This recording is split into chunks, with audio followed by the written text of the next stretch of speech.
mamas. So I wanted to discuss an interesting topic, which is hypnobirthing. Now, if you haven't heard, it's actually a philosophy, educational process, as well as technique to help prepare a mother for a peaceful birth and literally not be afraid. Now, you learn special breathing, relaxation, as well as meditative techniques, visualizations with special attention to nutrition, as well as body toning. Now, I personally would not recommend it unless I literally tried it myself, which I did.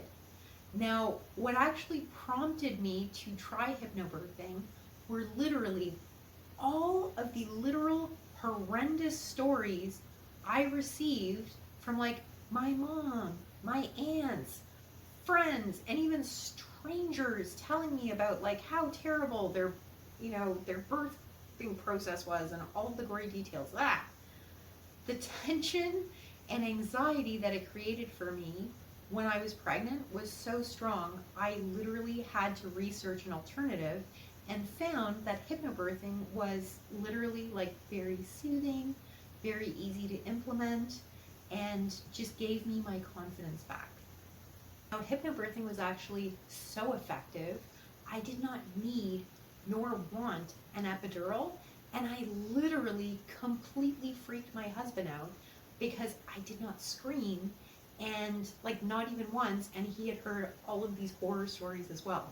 I will be including him at the end just as a testimony for hypnobirthing. Now, the technique allows you to focus on your breath work and relaxing during labor, which allows your body to actually like loosen up, not be so tense or afraid during what is supposed to be like an actual beautiful and normal human function. So hypnobirthing, highly, highly recommend. I actually included a link to hypnobirthing resources below if you wanted to take a closer look. So, hope you enjoyed this. Believe it or not, my wife did her birth with hypnobirthing, and she didn't even use an epidural, and she honestly didn't scream or anything the whole time.